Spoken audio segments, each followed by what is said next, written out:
Hello everyone, my name is Muda Flores, and today I will be talking about my book that I'm currently writing. I've titled it The Figures of Disguise, based on a song that's by Dreadful Shadows that was made in 1997. It's basically about vampires, and that's part of what my book's about. But ultimately, what my book's about is it's all about a biologist preventing the end of the world and how he does that. See, he finds out in 2005 that something terrible is happening. That something terrible is about to happen, and that the end of the world, that it's just gonna create people to ultimately die.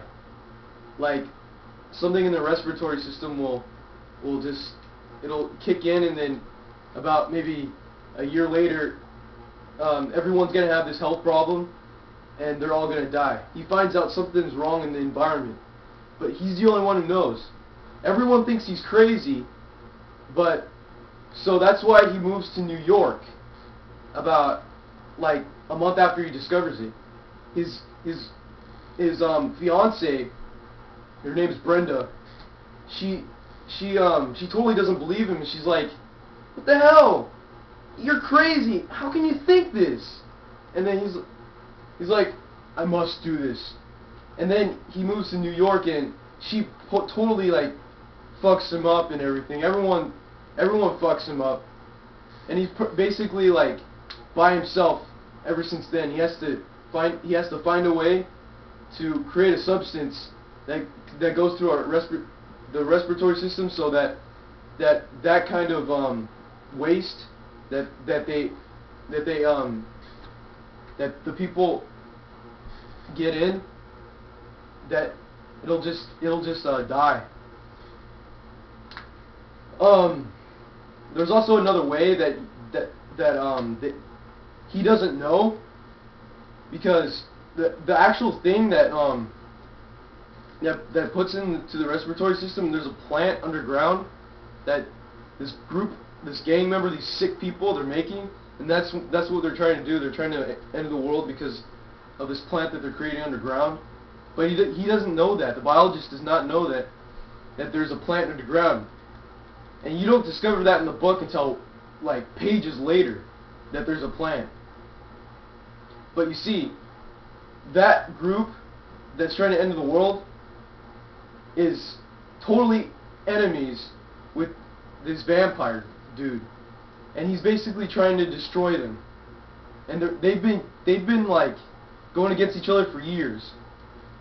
And there's only one vampire, because he's trying to make his own apocalypse himself. And so yeah.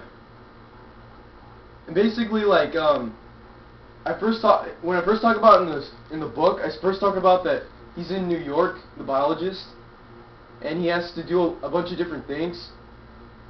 And he works with this guy named Kramer and their group. And their group is actually crazy, because they're trying to find a way to make a black hole, to get ingredients for a black hole, which is kind of funny, because it's kind of, you know, it doesn't make any sense. If you get a black hole, you're basically going to be sucked into it, and you're going to die. So this guy's crazy. It doesn't make any sense. He thinks that just because he thinks that the laws of Newton don't apply, and that Kramer thinks that, and that like the smaller the hole is, the less it could suck in. So like the weaker it is. So the smaller it is, the weaker it is. But that's absurd. That's entirely that's like crazy. That's like impossible. So everyone thinks he's crazy, but the people that work for him, they don't care. They just want an income, and they're losers themselves, except for one guy and the other guy.